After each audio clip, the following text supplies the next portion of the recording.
velocidade. Elétrons em liberdade. Um certo senhor Walter Ford imaginou um dia representar os átomos por um núcleo com elétrons que giram em torno.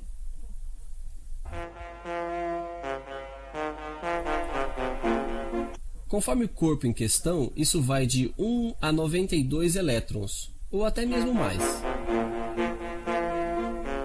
Algum tempo depois, o Sr. Bohr aperfeiçoa o modelo e diz que a circulação em torno do núcleo é muito regrada.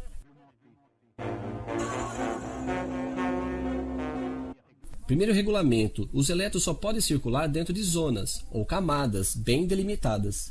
As eletrorodovias, de alguma forma. Segundo o regulamento, qualquer que seja o número de camadas e o número total de elétrons, a camada externa não pode ter mais que 8 elétrons. Tudo isso é perfeito, mas nós, estudantes de altos estudos elétricos, sempre ouvimos dizer que a corrente elétrica se deve aos elétrons se transportarem de suas cargas do polo menos ao polo mais. Mas há alguns elétrons que trapaceiam e que não ficam em suas eletrorodovias. É verdade, e esses aqui nós chamamos de elétrons livres. Mas atenção, eles não estão sempre presentes. De fato, se o corpo é constituído de átomos com mais de 4 elétrons na camada externa, do enxofre, por exemplo, bem, parece que esses elétrons estão bem pendurados em sua órbita. Eles não se libertam facilmente. No enxofre não há praticamente nenhum elétron livre. Ninguém para levar as cargas do menos ao mais. O enxofre é um isolante. Mas, se os átomos do corpo têm menos de 4 elétrons em suas camadas, como é o caso da maior parte dos cristais metálicos, parece que esses elétrons não estão muito bem pendurados em suas órbitas, e eles as deixam facilmente. Haverá muitos elétrons livres. O corpo é condutor.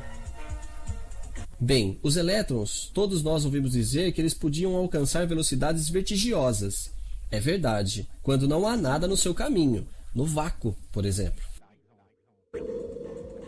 Mas enfim, não esqueçamos nosso núcleo de átomos e nossos outros elétrons. De modo que o trajeto de nosso bom elétron livre será parecido com esse aqui. E, primeira consequência, o gás aquecido do calor. Eles estão na origem do que chamamos de efeito Joule. Em seguida, mesmo se em um segundo nosso elétron faz um caminho enorme, está longe de ser um caminho muito direto, de modo que em um segundo ele não terá progredido muito dentro do condutor. Pobrezinho. Portanto, é mais exato dizer que um elétron livre dentro de um condutor é um senhor que vai rápido, mas que progride lentamente. Mas enfim, o que importa para nós é unicamente a progressão por segundo. Onde ele foi entre dois pontos, nosso elétron, a gente não liga a mínima. Essa velocidade de progressão, essa velocidade útil do carregador de carga dentro do condutor, nós chamamos de velocidade média.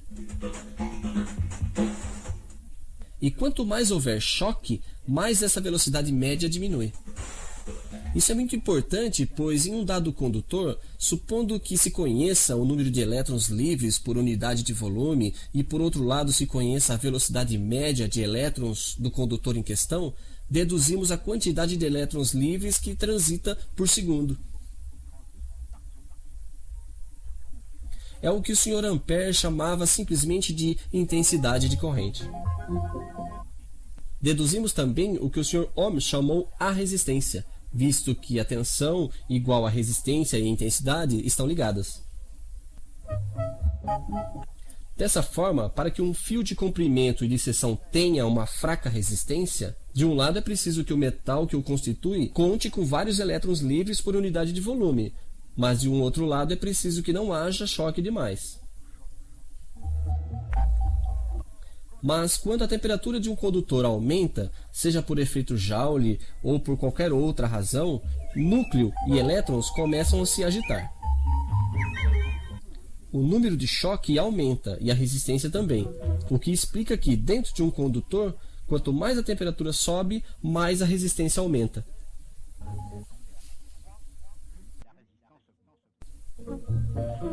Assim, o comportamento dos elétrons explica a maior parte dos fenômenos elétricos.